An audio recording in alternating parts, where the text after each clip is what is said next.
estamos de volta para mais um episódio do nosso programa ABDT Memória Viva. É um programa que tem por finalidade mostrar toda a comunidade jurídica nacional e internacional os grandes nomes que compõem a nossa academia. E eu quero ter a honra, o prazer, o privilégio de apresentar a todos e todas nesse momento um dos grandes talentos do direito do trabalho brasileiro e internacional. Minhas senhoras e meus senhores, com vocês, o professor Jorge Bolsinhas. Bolsinhas, seja bem-vindo ao ABDT Memória Viva. Obrigado, Rodolfo. É uma alegria imensa reencontrá-lo, ainda que virtualmente, né? A gente tem se encontrado muito pouco nos últimos tempos, mas também participar desse grande projeto que está sendo desenvolvido pela Academia Brasileira de Direito do Trabalho. É uma imensa alegria estar aqui com você. A nosso privilégio de ter aqui esta oportunidade de mostrar para o mundo um pouco mais do seu talento, da sua história, é algo que é inestimável. E eu sou #seu fã, sou seu fã. Bolsinhas, eu queria que você falasse para todo mundo que está nos vendo nesse momento um pouco da sua vida, dos seus dados. Quero conhecer onde você nasceu, em que ano, onde você fez seus estudos fundamentais. É o momento Jorge Bolsinhas por Jorge Bolsinhas. A palavra é sua, querido. Vamos lá, vamos lá. Eu nasci em Natal, Rio Grande do Norte, no finalzinho de 1979, né? No final dos anos 70, praticamente início dos anos 80. Estudei a maior parte do ensino fundamental e médio numa escola chamada Colégio Nossa Senhora das Neves, né? Acabei saindo nos 2 últimos anos, depois me arrependi, né? Minhas irmãs estudaram sempre lá e eu acho que deveria ter. Hoje, olhando para trás, eu acho que eu deveria ter feito o mesmo também, mas tenho um carinho enorme por essa escola em particular e deveria, de fato, só ter saído dela para entrar na universidade. E aí, nesse ponto, eu acabei cursando Direito na Universidade Federal do Rio Grande do Norte, né? A minha alma mater é a Universidade Federal do Rio Grande do Norte, da qual o meu avô foi um dos diretores, o primeiro diretor da Faculdade de Direito, e o meu pai foi professor até se aposentar, e minha mãe também, né? Foram professores de carreira. Meu pai e minha mãe em outras áreas, não no direito. Mas o meu avô especificamente no direito. Eu cheguei na faculdade que ele ajudou a fundar. Isso é sensacional. E aí você esteve lá em Natal, mas de repente você deu uma guinada, uma mudança geográfica em sua vida. Eu deixei Natal para vir para São Paulo, a princípio, sem pretensão de me estabelecer em definitivo aqui, né? Na verdade, prestei um processo seletivo para fazer mestrado em Direito do Trabalho na Universidade de São Paulo, acabei aprovado, né? Enfim, vim para cá, mas a minha perspectiva inicial era terminar o mestrado, talvez até terminar só os créditos, né? E voltar para escrever em Natal, enfim, manter as minhas raízes e tudo mais. E eu acabei um pouco envolvido pelas oportunidades que a cidade tem, enfim, São Paulo, ela tem esse grande atrativo, assim, é uma cidade em que as pessoas te dão muitas oportunidades e se você atendê-las, não importa sobrenome, cor de pele, origem, você será valorizado. Então, assim, é uma cidade onde eu percebo um grande profissionalismo. Acho que uma das coisas que eu mais admiro na cidade, que eu acabei adotando como moradia, onde nasceu minha filha, enfim, e onde eu pretendo passar o resto da minha vida. E eu quero saber de você, mostrando aqui para o pessoal, como é que o direito e o direito do trabalho surgiram na sua vida? Como é que você sentiu uma vocação para este campo especializado das ciências humanas? É uma boa pergunta, e acho que o meu caso ele é bem particular. Os meus pais foram médicos, né? O meu pai já falecido, a minha mãe próxima à sua aposentadoria definitiva, mas os dois foram médicos e os dois foram professores da Universidade Federal do Rio Grande do Norte, como eu comentei, eu passei a infância circulando com eles na universidade, às vezes ficava fazendo minhas tarefas, deveres de casa na sala, que os dois compartilhavam na universidade, enquanto eles davam as aulas e cumpriam seus compromissos acadêmicos. Então, eu sempre tive muita admiração e muita vontade de desenvolver carreira no magistério. Eu queria ser professor de universidade como meus pais foram e como eu aprendi a admirar essa carreira. O direito em si, eu acho que ele acabou vindo porque como os meus pais eram da área de saúde, e eu desde cedo percebi que eu não gostava muito de sangue, não gostava muito, eu não tinha essas aptidões próprias de quem vai para a área da saúde, eu acabei muito influenciado pelo meu avô, que era um sujeito muito culto, foi da academia, norte rio-grandense, de letras, foi, como eu falei, primeiro diretor da Faculdade de Direito da Universidade Federal do Rio Grande do Norte, é professor emérito da Faculdade de Direito da Universidade Federal do Rio Grande do Norte, era poeta, enfim, era um cara era um intelectual completo, eu diria, astrônomo, enfim, um cara com multifacetado, assim como você, que também é uma figura que eu admiro muito por ter essa característica de ser absolutamente multifacetado. Então, tinha uma admiração muito grande pelo meu avô. E como ele era advogado já aposentado, né, formado em direito, tinha todo esse histórico, eu queria ser como ele. Né? Então eu decidi que ia fazer a mesma faculdade que ele havia feito, que era direito, e seguir os caminhos dele como advogado. Então foi nesse momento que eu decidi que faria direito. Na hora de ter que escolher, eu decidi que faria direito, já que medicina não era uma possibilidade. Né? E as áreas de exatas também não me atraíam tanto assim. Mas eu confesso a você, Rodolfo, que quando eu era criança, o meu avô, que era um senhor já de uma certa idade, ele já era completamente aposentado, então assim, eu nunca cheguei aí no escritório dele, eu não cheguei a vê-lo em atuação, então assim, eu admirava o direito porque eu o admirava, né? Muito mais do que porque eu sabia exatamente o que é que os profissionais do direito faziam. Naturalmente, à medida que eu já dizia desde criança que queria fazer direito, Hum. mas à medida que eu fui envelhecendo, eu comecei a ter muita curiosidade pelos filmes de tribunal, ou enfim, séries, programas que exploravam esse tipo de atividade. E aí fui também me familiarizando com o que seria uma rotina de um profissional de direito, antes de entrar na faculdade também. Então não foi assim que eu caí na faculdade e descobri o que é que faz um advogado, o que faz um juiz. Mas eu decidi muito antes, eu decidi por admiração mesmo. E o direito do trabalho? Essa é uma outra pergunta muito interessante. Quando eu passei no vestibular em Direito, eu aproveitei, no embalo daqueles estudos pré-vestibular, né, eu resolvi prestar todos os concursos de nível médio que existiam. E na época até o número era considerável. E eu me lembro de ter sido aprovado em dois que me chamaram mais ou menos na mesma época, ainda no começo do curso de Direito, que foi um da Infraero e o do Banco do Brasil. E eu acabei, os salários eram próximos, mas eu acabei optando pelo do Banco do Brasil pela perspectiva de carreira.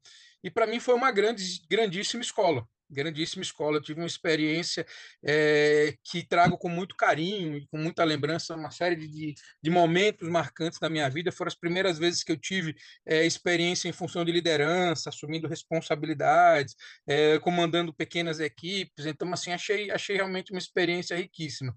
Num dado momento, eu cogitei, como eu estava muito jovem, tendo oportunidades no banco, eu cogitei mudar de curso. Eu cogitei, inclusive, mudar para economia ou administração para fazer carreira dentro do banco.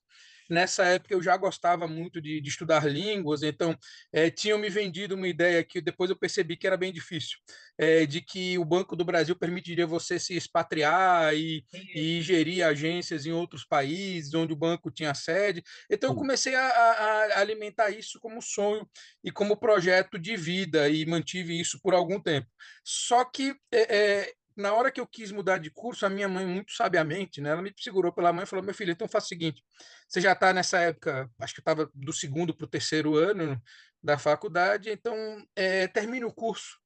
Se for o caso, depois você faz um MBA, você faz uma outra formação em economia ou em administração, mas termina o curso de direito que você senão você vai perder esses anos todos que você já estudou. E assim eu fiz.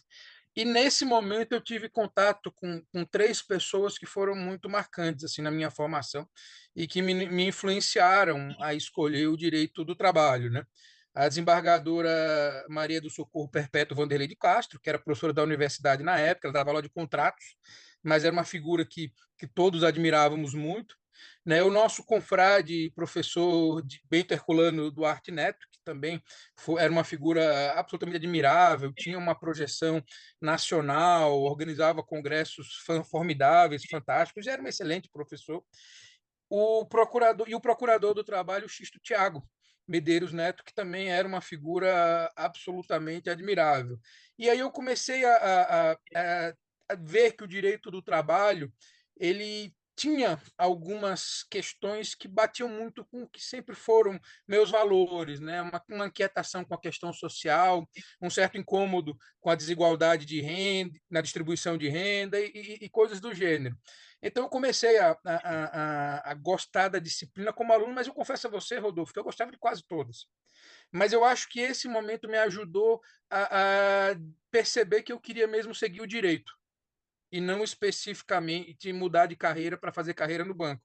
Também tive algumas desilusões dentro do banco, que me fizeram perceber que não era bem aquilo que eu queria. E foi por conta desses professores em especial que eu decidi deixar o banco, eu pedi demissão do Banco do Brasil, e prestei concurso seletivo para estagiário do Ministério Público do Trabalho, onde eu também tive contato com uma série de procuradores, porque eu tenho muito afeto, inclusive o atual Procurador-Geral do Trabalho, José de Lima Ramos Pereira, eu fui estagiário dele, né, especificamente, o meu chefe direto era o atual Procurador-Geral do Trabalho, porque eu tenho também uma admiração e um carinho enorme, né, mas também tive contato com a procuradora Isabel Ramos, um procurador baiano chamado José Diniz de Moraes. Então, enfim, naquele momento eu percebi que eu gostava de direito do trabalho e que eu queria seguir esse caminho. Então, no ano que eu me formei, eu prestei um processo seletivo para a Universidade de São Paulo, no qual eu fui até a última fase, mas não fui selecionado. Fiz uma especialização lá em Natal, na Universidade de Potiguar, em Direito do Trabalho, durante um ano e tentei novamente no ano seguinte, a USP, e aí sim fui selecionado e fiz tanto o mestrado quanto o doutorado lá com o professor Freitas. Depois fiz um pós-doutorado na França, também pesquisando direito do trabalho, enfim, com um tema específico das migrações para o trabalho. Sensacional, querido. Eu queria que você falasse um pouco também da sua produção acadêmica. Você é um profissional com textos muito citados. Eu gostaria que você falasse isso para a nossa comunidade jurídica nacional e internacional. Rodolfo, eu tenho trabalhos monográficos publicados, né? Eu não publiquei cursos, não por falta de vontade, provavelmente por falta de tempo, ou talvez por falta de disciplina, né? Ou por ter priorizado outras coisas. Mas eu tenho alguns trabalhos monográficos pelos quais eu tenho um carinho enorme, né? Tenho algumas obras que são é, profissionais e publicadas. Então, eu tenho um livro de pareceres compilados que foi publicado pela editora da Escola Superior de Advocacia da OAB de São Paulo de alguns anos atrás, né? Tenho algumas obras em coautoria, né, com o nosso confrade Ney Maranhão, com o professor, também meu colega, professor do Mackenzie, Leandro Moreira Valente Barbas, mas dessas obras, assim, a que de fato virou o meu xodó e que acredito eu foi a que me projetou nacionalmente dentro do Brasil foi meu trabalho de mestrado, que foi sobre discriminação por sobrequalificação. Então, é um tema que nunca havia sido escrito até então, gerou uma boa repercussão, teve uma boa aceitação. Ele basicamente eu desenvolvo nesse trabalho a ideia de que, embora seja muito comum discriminação baseada em preconceito, né, você pode ter situações em que a discriminação não é necessariamente baseada num preconceito, mas em questões de economia, em questões meramente matemáticas ou atuariais e não simplesmente numa predisposição contrária àquela pessoa. Então, um dos exemplos que eu trabalhei na ocasião, e era algo que na época acontecia com muita frequência, hoje ainda há, mas eu creio que talvez com menor frequência, era uma das universidades que demitiam os professores doutores para contratar só mestres e especialistas que eram mais baratos, ou que demitiam os professores do doutores porque estavam num plano de cargos e salários antigo, né, muito generoso, e aí queria contratar futuramente outros doutores, mas por meio de outro plano que tivesse ou que previsse uma remuneração mais baixa ou menos possibilidades de ascensão. Eu fiz alguns estudos de caso envolvendo outras situações, né, de gente que percebeu que quando colocava no currículo a formação de nível superior não era nem chamado para entrevista, mas se tirasse do currículo a formação de nível superior, não só ia para a entrevista, como era contratado, né? E eu comecei a levantar, eu levantei essa hipótese, né? Desenvolvi a hipótese de que você preterir alguém Hum. injustificadamente, porque ele é mais qualificado do que a demanda do cargo para qual ele está aplicando, é sim uma forma de discriminação.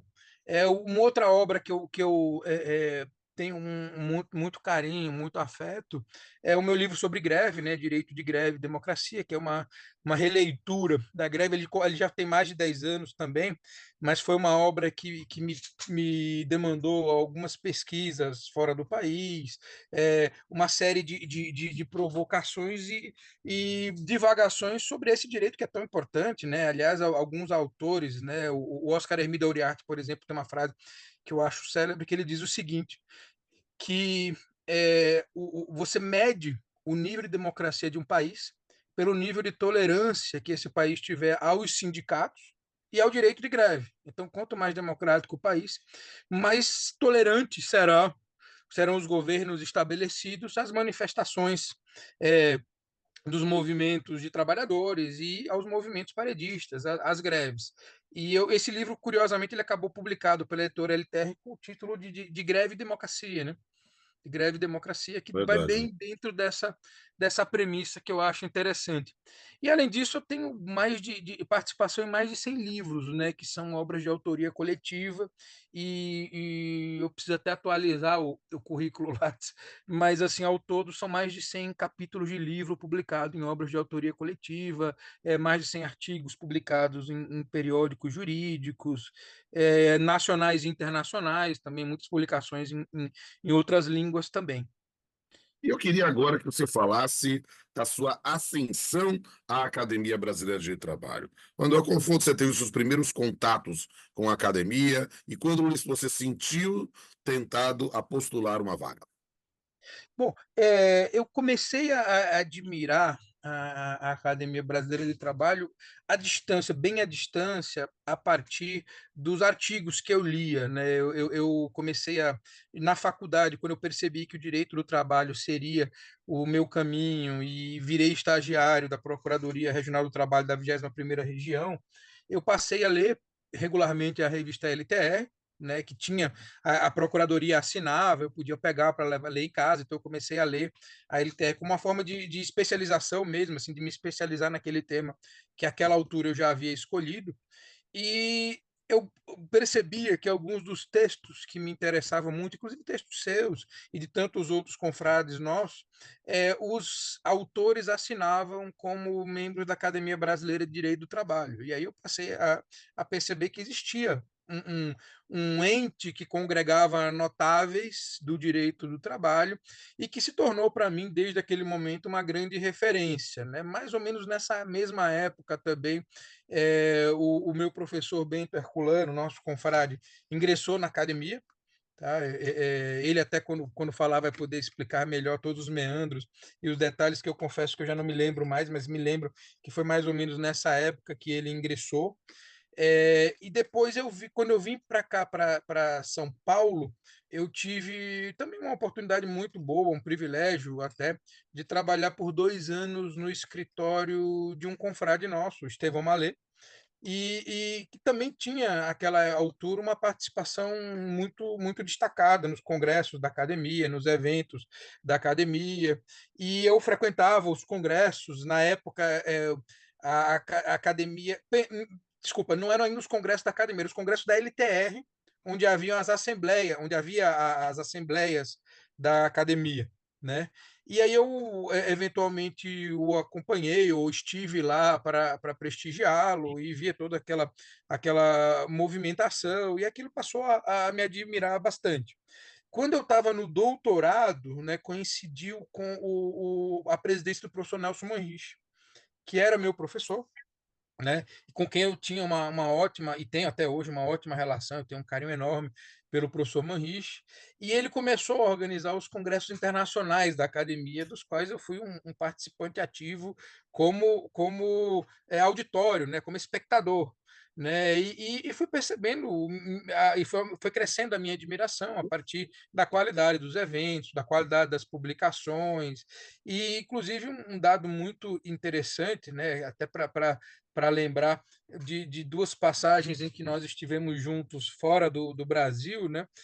Quando a Academia Brasileira de Direito do Trabalho a sua postulou a posição, né, de ser o representante no Brasil da Sociedade Internacional de Hum, Direito do Trabalho, eu estava no Congresso, né, hum, e estive na Assembleia em que houve a uhum, postulação, embora não fosse o meu lugar de fala, mas porque eu encontrei com o professor Manriche, com a professora Joselita, e salvo engano, com o professor Georgenot, na entrada da sala, eles me chamaram e eu acabei entrando junto, como se uhum, fosse parte da delegação, mas eu estava ali, na verdade, como um bolsista da seção de jovens juristas indicado pelo Instituto Cesarino Júnior, né, que era o anterior representante é.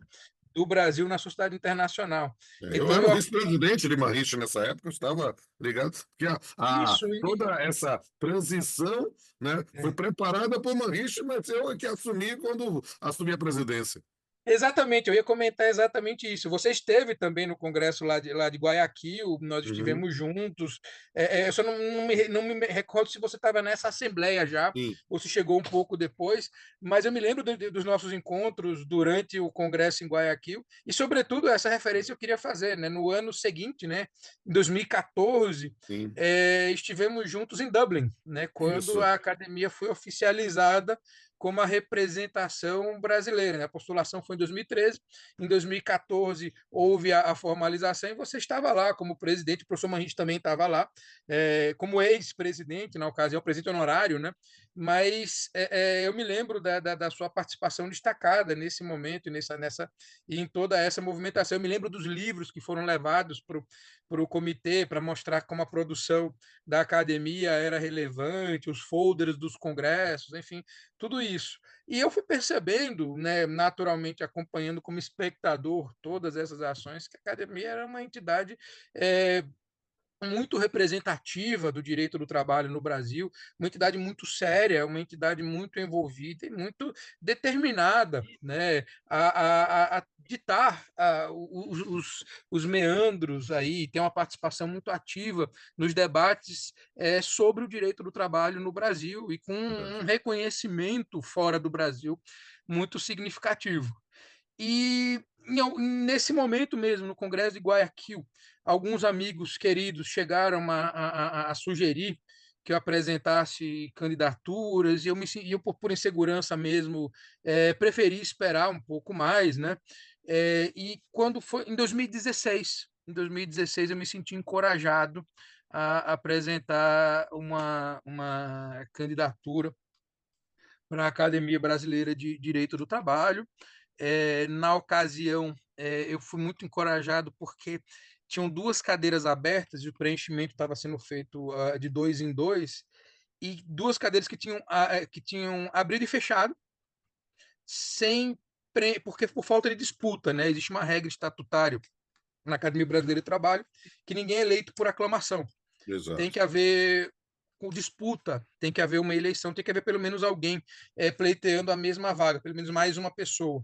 E na ocasião, se eu não estiver enganado, a cadeira 25 e a cadeira 73, elas tinham sido abertas e fechadas antes do preenchimento por falta de disputa, né?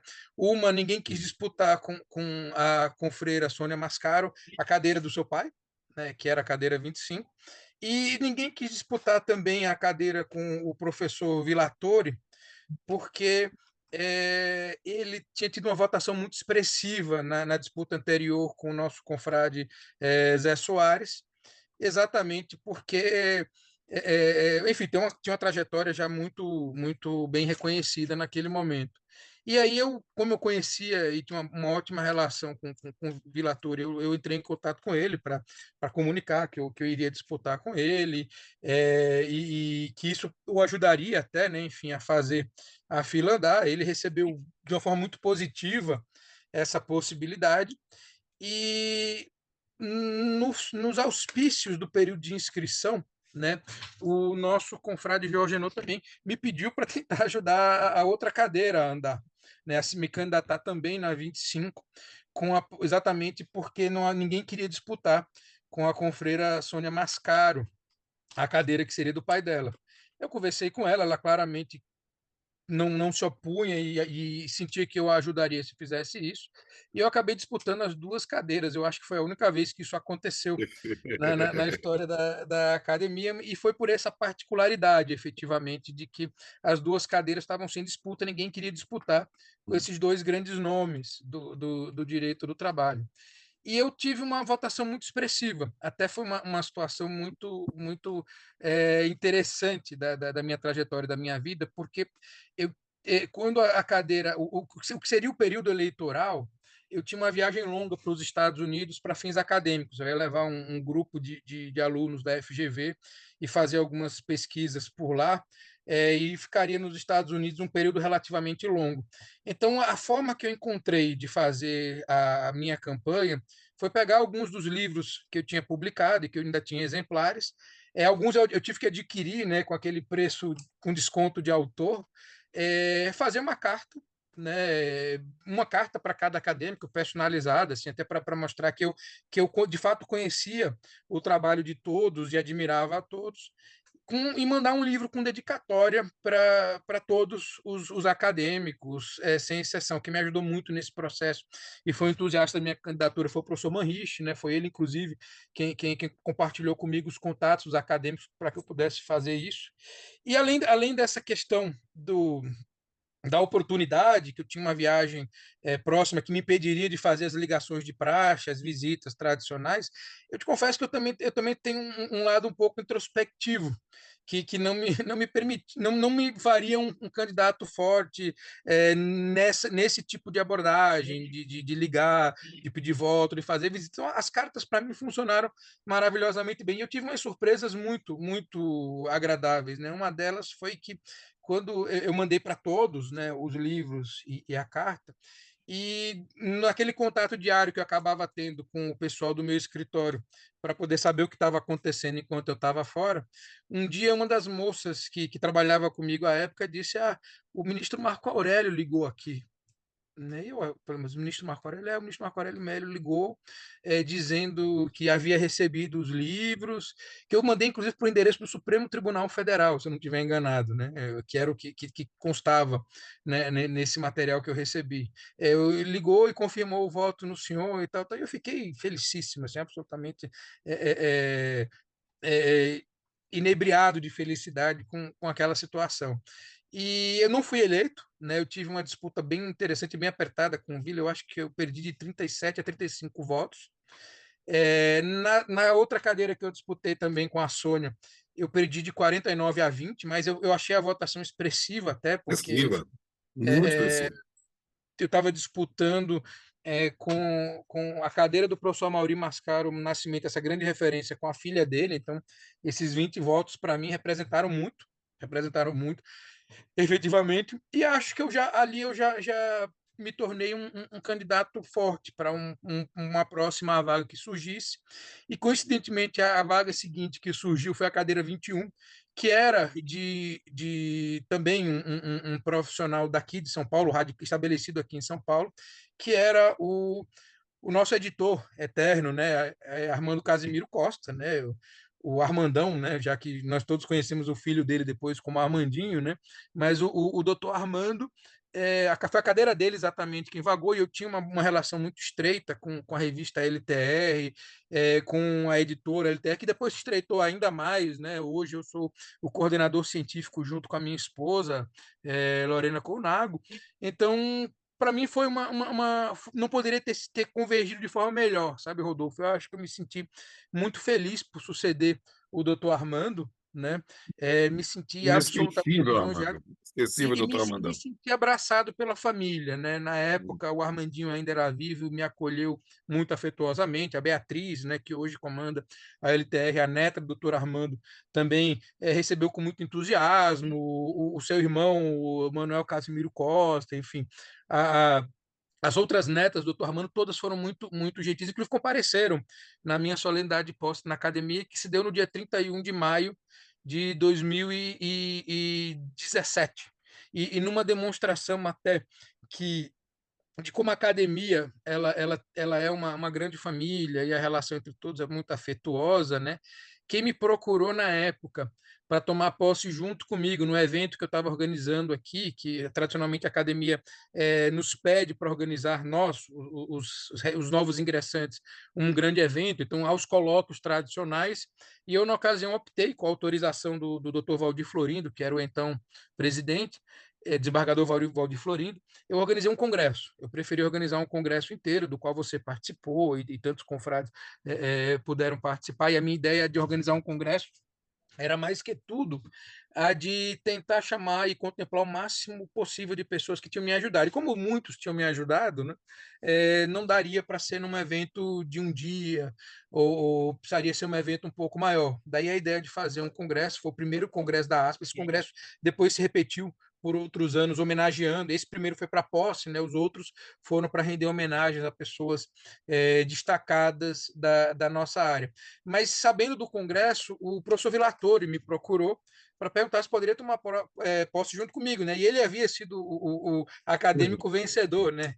Na disputa anterior que eu tinha tido. E eu aceitei aquilo de ótimo grado, tomamos posse juntos, né? Fomos saudados pelo mesmo acadêmico, inclusive, foi uma grande Que festa, bom. uma grande comemoração, essa que nós fizemos lá em 2017. E, meu querido, note lá, para as pessoas que estão assistindo, como você é alguém absolutamente integrado ao nosso dia a dia da Academia Brasileira de Trabalho, e não somente ao direito do trabalho no Brasil e no mundo. E então, numa guisa de arremate, eu queria lhe pedir, hoje, e nesse mundo que vivemos, nesse mundo tão complexo que vivemos, quais são as perspectivas que você imagina ou profetiza para o direito e para o direito do trabalho no Brasil e a sua visão sobre isso? Eu diria, Rodolfo, que as perspectivas para todas as áreas do conhecimento humano hoje são de tentar se adaptar ao surgimento de novas tecnologias. Tá? Isso, a gente naturalmente pensa na nossa área, que é o direito do trabalho, onde tanto se fala hoje na inteligência artificial como uma ameaça para alguns empregos tradicionais e coisas do gênero, mas todas as áreas do conhecimento humano, elas hoje passam por um grande uma grande revisão. Né? Muitos modelos de negócios foram absolutamente sepultados pela tecnologia. Por exemplo, se você me perguntasse na minha infância e adolescência que se eu fosse empreender, que tipo de negócio eu gostaria muito de ter, eu adoraria ter uma locadora de vídeos, porque eu sempre gostei muito de cinema, de filme, e é um modelo de negócios que foi extinto pela tecnologia, pelos streamings, né?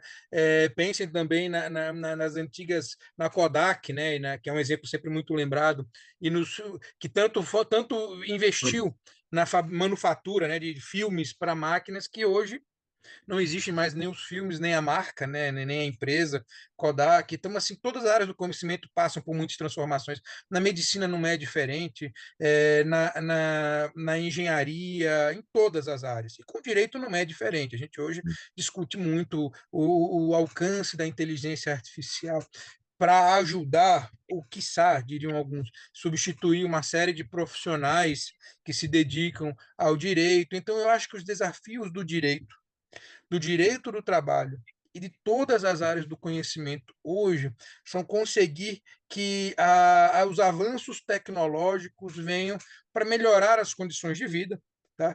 Para gerar novas oportunidades, para nos ajudar e facilitar o nosso trabalho, tá?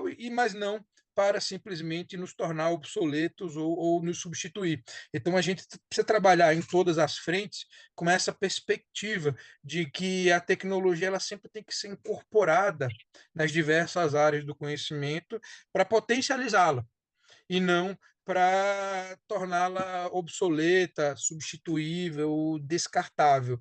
Eu Perfeito. acho que essa é a É grande um grande perspectiva desafio. que eu vejo e o grande desafio. E eu penso nisso, Rodolfo, como eu sei que você é um professor nato, e muito querido pelos seus alunos, eu vejo isso também no magistério. Né? A gente tem um desafio hoje enorme de conseguir absorver essas novas tecnologias nas nossas aulas, né, para tentar nos fazer ou tentar nos transformar em professores melhores. não para que as tecnologias nos substituam, né, e façam o papel que tradicionalmente nós fizemos.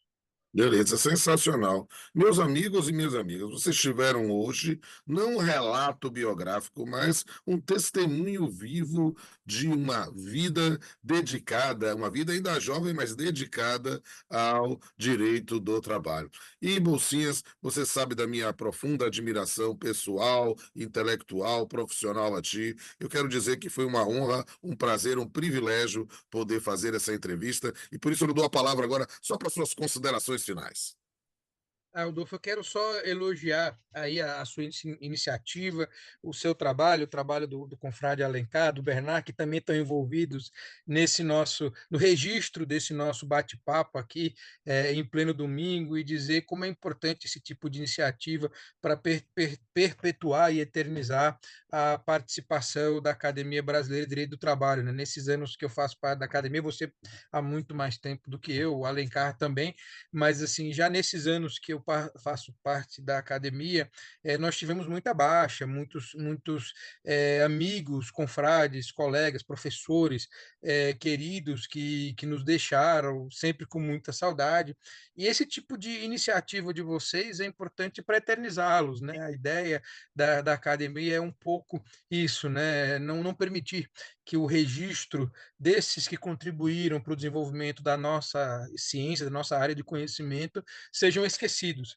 Então, iniciativas como essa recebem aí de mim sempre o meu entusiasmo, meus melhores e maiores aplausos, porque eu acho que são fundamentais. Então, meus parabéns a vocês todos e a todos que estão por trás como idealizadores ou pensadores desse projeto. E parabéns a você por essa vida dedicada ao direito do trabalho, que é tudo que a Academia Brasileira do Direito do Trabalho mais quer. Pessoas compromissadas com o estudo, com a produção e com a investigação de como é o passado, o presente e o futuro do direito do trabalho, no Brasil e no mundo. E, meus amigos e minhas amigas, estamos encerrando aqui o nosso ABDT Memória Viva, e quero convidar a todos e todas que vejam não somente esse vídeo, mas todos os demais vídeos dessa playlist. Veja também ao ABDT Entrevista, acompanhe a ABDT no Instagram, em todas as redes sociais, procure nas suas plataformas digitais também os podcasts, e você vai ter a oportunidade de acompanhar toda essa produção intensa da nossa academia. Até a próxima! Justiça queremos, por isso brilhemos e vamos vencer. Academia Brasileira de Direito do Trabalho.